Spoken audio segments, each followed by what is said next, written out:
Хәерле кич. Апрель айын тулысы белән татар теле айы дип атарга мөмкиндер. Чөнки 26 апрель бөек шагыйрь Габдулла Тукайның туган көне уңаеннан бихисап чаралар, бәйгеләр, киңәшмәләр уза.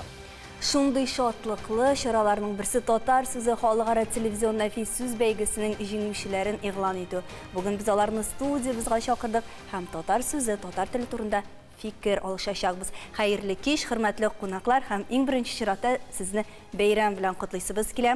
26 апрель Тукайның туган көне генә түгел, ул шигърият бәйрәме һәм әлбәттә туган тел көне дә. Менә бу көнне нинди хисләр белән каршы аласыз? Рүзәл, иң беренче чиратта сезгә мөрәҗәгать итәсебез килә. Шатлыклы хисләр бу, әллә безнең вазгыятьтә борчулы хисләрме?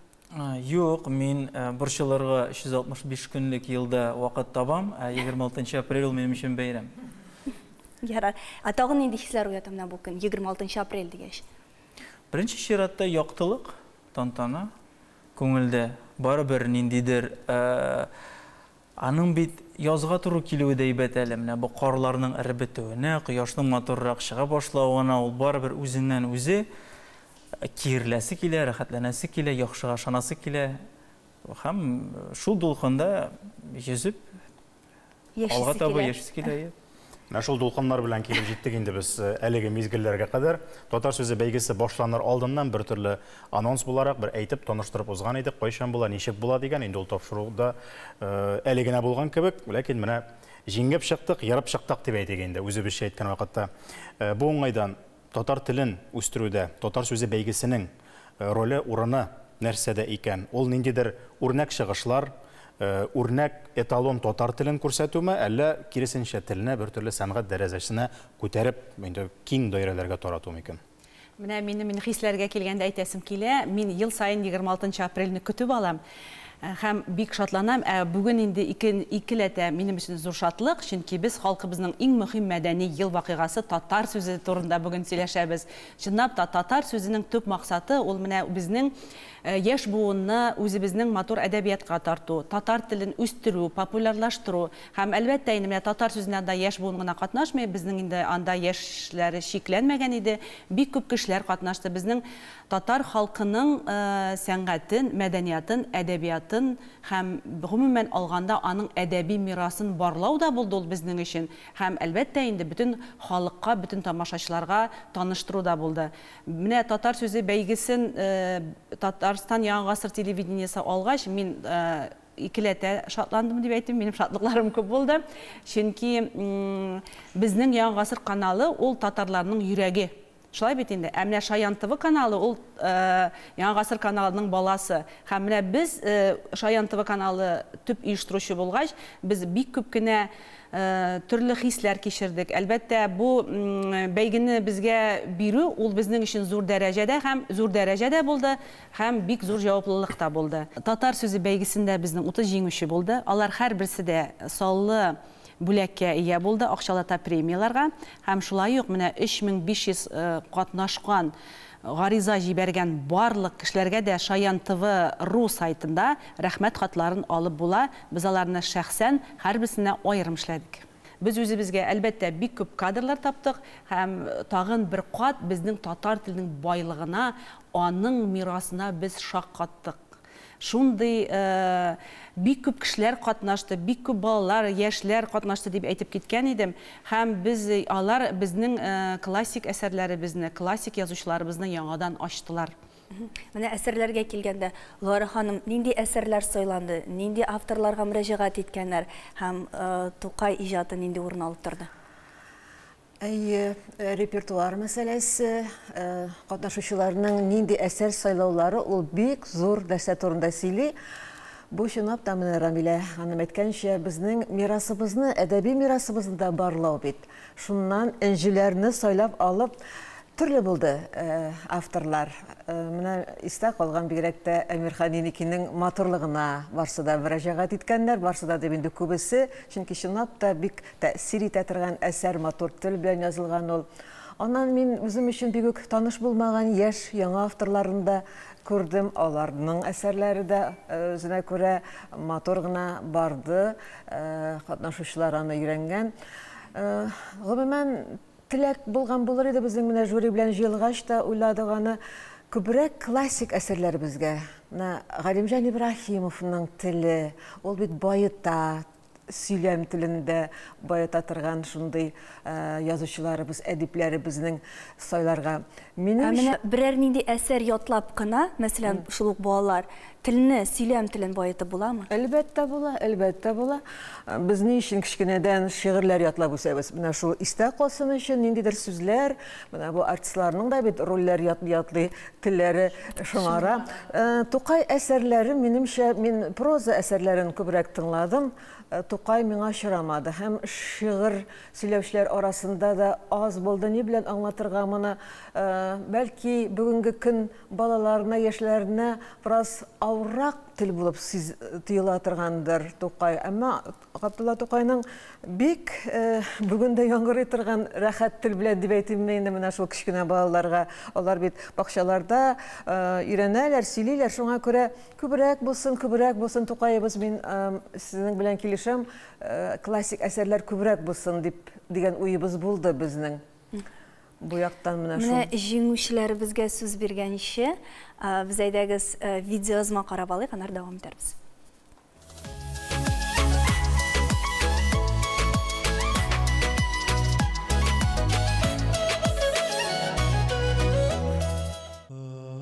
Мин күп күрдем филдәй кешеләрне.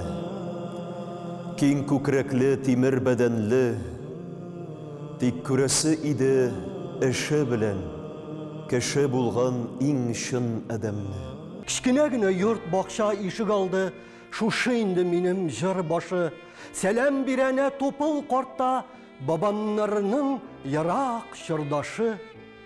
Хәзер инде малай чактагыдай, топыл түбәсенә менә алмам. Кискенлеге, өр яңадан дигән, искелеге белән танышма. Мин бу чорга ялгыш килеп чыктым. Киләчәккә үтеп барышлый. Бер көнне детдомда башкалар өчен гап-гади, әмма Рахманның күңелен җилкеткән һәм алга таба язмышын үзгәртәчәк зур вакыйга булды. Китапханәгә олы яшьтәге бер апа эшкә урнашты. Менә бит, афәрин. Монда төрлелеге белән дә аерылып тора. Кемнең кайдан икәнен шамаларга мөмкин дип уйлыйм. Титрлар буенча гына булса да, һәм локация буенча инде безнең тел белән әйтсәк. Рүзел, сезгә мөрәҗәгать итәсе килә, чөнки сезнең менә әйтеп узган, укып узган юлларыгыз, тик күрәсе иде эше белән кеше булган иң чын әдәмне дигән сүзләрне минем әни Рәхинә Фуатовна бик еш кабатларга ярата. Безнең кичкенәдән шулай дип үстерде инде ул шундый сүзләр белән. Муса Җәлилгә мөрәҗәгать итү ничек шулай туры килдеме ул? Кичкенәдән истә калган шигырь идеме ул? Рухы буенча туры килдеме сезгә? Муса Җәлилнең инде иҗаты белән яшь-үсмер чагыннан ук таныш. Инде техникумларда укыган вакытта мин аның «Вахшат» дигән шигырен укып, еш кына төрле конкурсларда, чараларда катнашып, әлхәмдүлилlah, җиңүләр шулай ук яулап катнашкан идем инде. Шуннан танышып киттем дә Муса Җәлилнең иҗаты белән, «Вахшат» белән башланды. Һәм әлеге бәйгегә килгәндә юка гына бер үгет шигырен сайлап алмадым. Беренчедән Муса Җәлил ул үзе дә шәкерт кеше. Ул мәшһүр булган Оренбургда урнашкан Хосания мәдрәсәсе шәкерте һәм чыннан да анда бераз гына дини рухта чагыла, татарның да рухы чагыла һәм бер үгете аеруча кешелеклелек турында кешенең чыннан да теге сүз белән генә кеше булып калуы түгел, яки көч белән генә кеше булып тугансың икән, кеше булып кал тормыш дәврендә. Кем булуына карамастан, нинди эш башкаруына карамастан, нәрсә белән шөгыльләнүенә карамастан. Һәм шуңа күрә аның иҗаты юкка гына сайланып алынмады инде минем тарафтан. Мин инде үткән елларны да катнашырга теләгем бар иде. Үтмәдем, аннан янә дә менә бүтән шигырь белән катнашырга булдым. Шуңа күрә теге минем өчен көтелмәгән, уйламаган катнашу булмады бу. Әзерләнеп, теләп катнаштым, әлхәмдүлиллә. Әмма җиңү генә минем өчен менә көтелмәгән булды, әлхәмдүлиллә. Зөлфия ханым, сезнең өчен җиңү ул көтелгән идеме, көтелмәгән идеме? Һәм профессионаллар арасында бу бәйгегә кызыксыну бармы, ни дәрәҗәдә бар? Минем җиңүем, күрәсең, быел профессионаллар күп заявка бирмә. Минем бәхетемә каршы. Мин шулай дип уйлыйм. Бигрәк тыйнак җиңүчеләр бездә. Берәү дә көтмәгән. Һәм әлбәттә мин шушы җиңүем белән Зөлфәт Зуфарович Хакимгә бурычлы. Ул былтыр үзенең концертларын оештыра башлагач, миңа шалтыратты. Зөлфия, менә ана җыры повестеннан берәр өзек укысаң, мин сиңа рәхмәтле булырмын дип әйтәм. Зөлфәт абый, әйтәм, бу зур дәрәҗә, әлбәттә зур бәхет сезнең тәкъдимегез. Мин укып карармын да, син үзеңә ошаган бер өзек сайла диде дә, мин ул әсәрне укып әсәрләндем, әсирләндем. Зөлфия, монда гафу, ләкин Зөлфәт Хаким дигәч, biraz гына пауза кирәк. Әзрәк аңласыннар, уйласыннар, фикер тирәнлеген. Рекламадан соң дәвам итәрбез.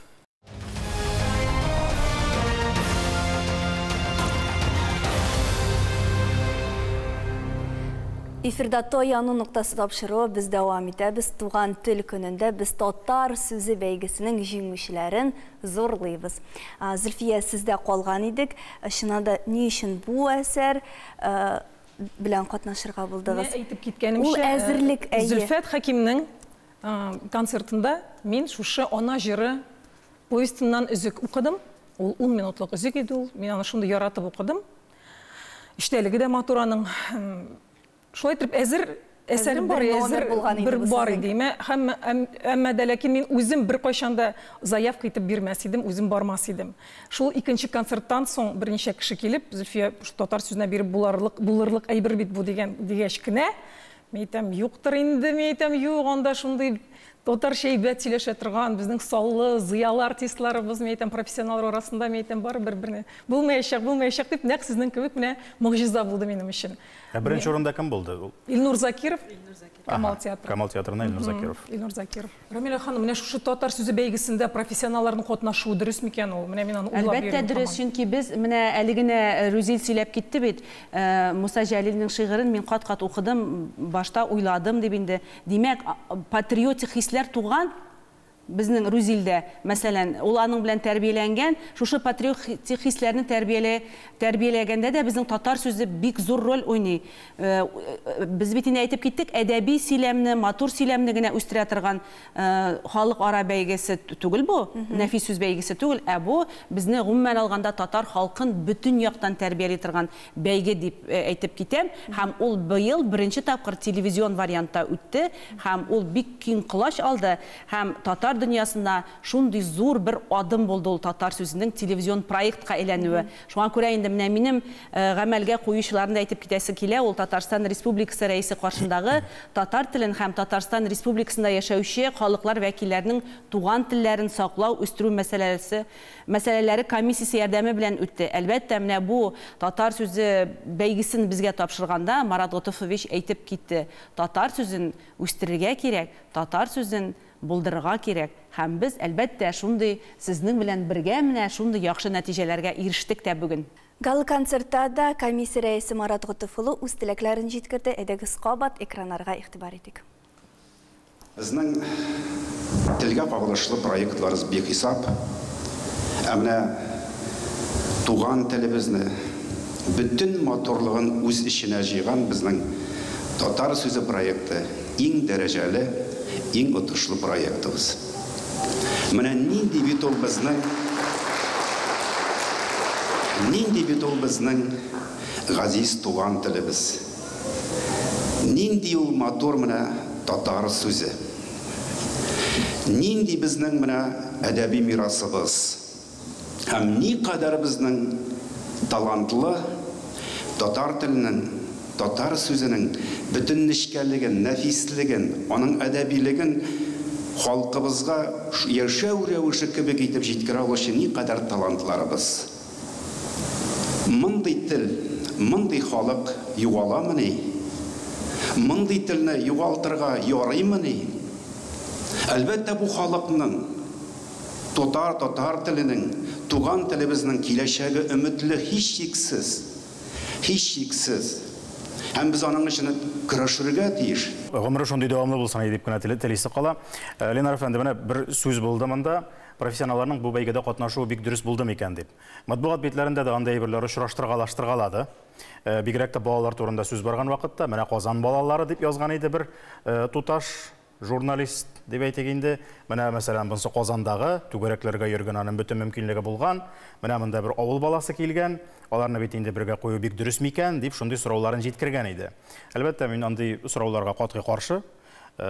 Үзем авыл баласы буларак, авыл кешесен кимсетергә ярамый. Бездә бөтен мөмкинлекләр дә бар. Сәләтне өйеп биргән Аллага шөкер. Тирис түгә моңланган кишләребез бик күп булды безнең дә. Һәм бала кайда бала инде ул? Дөрес. Сез ничек карыйсыз? Менә кимсенмәдегезме? Илнур Закиров янында басып торырга мәсәлән. Каралы моңа беренче урын бирәләр инде дип уйламадыгызмы? Yok, kimsinmədim. Birinciden meni hali bütün Tataristan bilib bitirdi indi. Miş çağırışı halim min jitməsə. Anlarısını aytası kile bu beygel şınnap da zor derecede ütkerildi. 20 yıl ilikte şuşundu konkurslarda qatnaşırğa toru kildi. Orunlar alğanı yaqtırıcı. Ol vaqtda indi Abdullah Toqay'nın tuğan gününe bağışlanğanı ismi de şulay atalayıydı anın. Bik zor derecede ütkerildi. Rahmet alıp barışçılarga da anlarısın bitinde benim özümden ne fikir bu kişi bit kızıksına da mene bölekte zatlı bit. Böleklerde zatlı bit. Менә яшерен батырын түгел бит инде. Без үзебездә балалар үстерәбез һәм ни кызганыч, аеруча шәһәр балалары, алар туган телебездә сөйләшергә бик ашкынып тормый. Кызганыч безнең менә шул татар тел ул бәйгеләргә, ниндер фестивальләргә күчә бара. Ни өчен шулай, ни өчен яшьләр тартылмый микән, Рүзәл? Сиңа иң авыр сораулар бүген Рүзәлгә. Мин яшьләр өчен җавап бирә алмыйм, картайып барам бит инде. Аның сәбәпләрен без барыбыз да беләбез бит инде. Аның объектив сәбәпләре бар, субъектив сәбәпләре. Көндәлек тормыштан китеп, ул менә шул бәйге формасына гына күчә бара кебек. Беләсезме, менә шулай гомумиләштерәбез без, яшьләр китеп бара. Киткән яшьләр китәләр инде, алар илдән дә чыгып китүчеләр бар. Авылдан чыгып китүчеләр бар, ләкин калучылар да бар бит.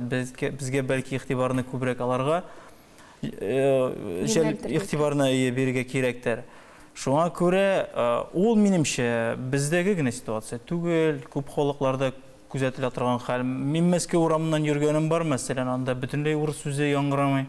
İngilizce сөйләшәләр алар, шуңа күрә аларга да чаңкага башларга вакыты. Киткәннәре китсен, безнең калганнарыбыз да бик күп, һәм алар җитәрлек. Бу конкурста шуны күрсәтә. Сыйфат ягыннан бар. Мин каршы киләм Луиза бу сорауга. Нишләп әле син татар телен өйрәнүдә, гомумән алганда татар телен киң мәйданга чыгаруда фестивальләргә әйләнеп калды. Нишләп татарча сөйләшми дисең? Мин мәсәлән алай дип уйламыйм. Менә безнең Шаян ТВ каналын карагыз, безнең ул тәүлек татар телендә эшли. Мәсәлән, мин аралашам, мин бик күп балалар белән аралашам, яшьләр белән аралашам.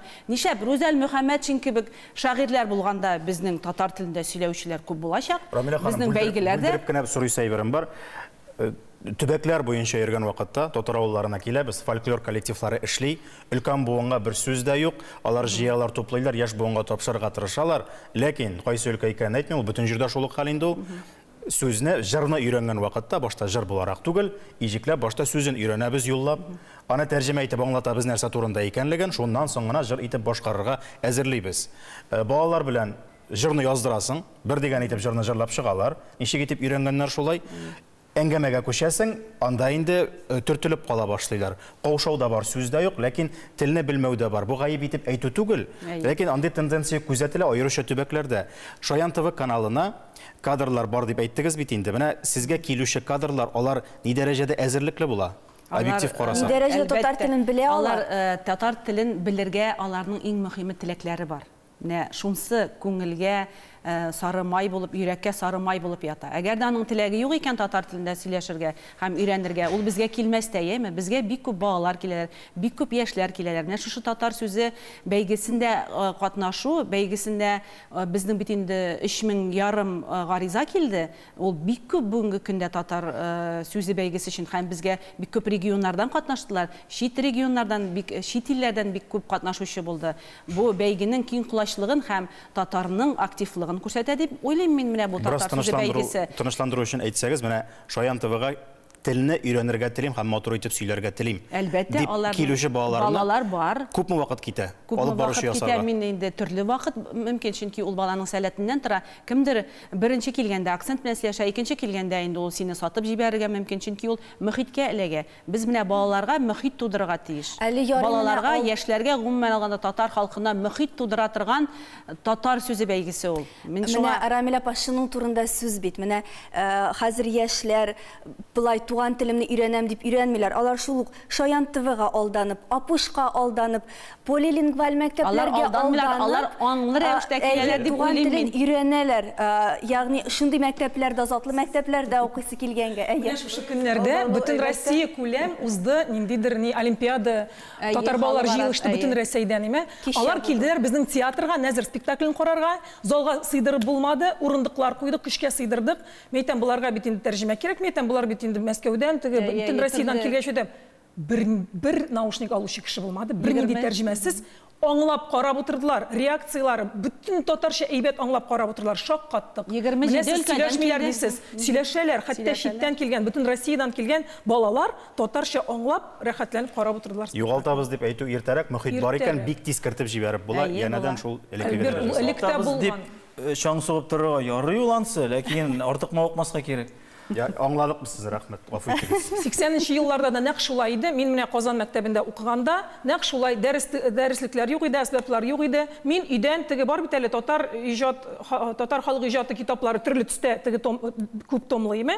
Шуларны берәм татар теленә алып килә идем дә, кычкырып укыйдык дәрестә, шуларны кычкырып укыйдык. Аннары өйгә кайткач, әби әйтә иде: "Кызым, миңа берәр китап укы әле." Минем әнинең татарча китаплары бар иде. Мин әбигә кычкырып укып утыра идем. Менә мин шәһәр баласы. Шулай итеп барыбер гаиләдә җаваплылык гаиләдә, әти-әнидә, әби-бабайда һәм Зуары ханым, менә сезгә мөрәҗәгать итгән, менә балаларны ничегрәк бәялисез? Менә монысы бар тик бәйге өчен генә шигырьне ятлаган, әмнәмс татарча яхшы сөйләшә дигән менә фикерләр булдымы?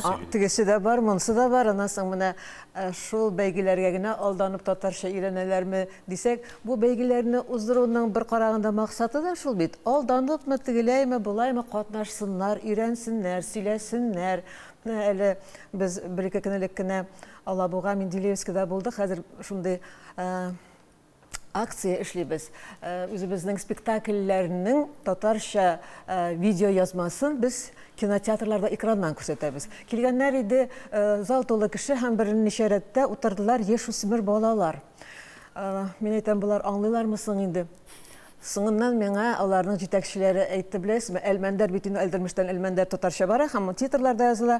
Алар шундый кызыксындылар татарча яңгыраган телдән, алар өйрәнергә кирәк, үзебезнең туган телне дип, менә шул балалар әле шуны әйтә беләләр, шул сүзләрен. Димәк, безгә күбрәк яңгыратырга кирәк татар сүзен. Төрле уңайдан, төрле яктан, бәйгедәме ул, театрга килсеннәр. Шуннан да менә бер нәрсә бар, ул балаларда гына түгел, өлкәннәрдә дә сөйләм теле юк бездә. Менә ятлыйлар да, матур итеп сөйли дә беләләр. Кайберсенең әлбәттә акценты бар инде, русча уйлау, русча аһәңнәр, кайберсендә чиста. Менә сөйләшә белү, үзеңнең белгәнеңне аңлатып әйтә белү, олыларда да, балаларда да безнең бик хәзер түбән дәрәҗәдә дип әйтергә була. Татар сүзендә андый кешеләр булмады. Шулай бит, безнең 3500 гаризаны без бергә карадык. Безнең Иркаил Зәйдулла Язучылар союзы берлеге рәисе белән берлектә безнең шундый жюри составы бик көчле булды. Рамил Төхвәтуллин, безнең Разил абый Вәлиев, бик зур шәхесләр, без бөтенебез бергә карадык. Ирек Хафизов һәм без шатланып утырдык. Балаларга һәм инде хәтта олы яшьтәге кешеләргә шул исәптән профессионалларга да телләрен шарларга һәм сәхнә телен яхшыртырга мөмкинлек бирсен иде дигән теләктә калабыз. Татар сүзенең гомере озын булсын һәм сүз бәйге турында гына бармый. Туган телебез куәтен һәм көчен җуймасын иде дигән теләктә без саубулашабыз. Таянырныкта һәр вакыт бар, шуны онытмагыз. Рәхмәт сезгә.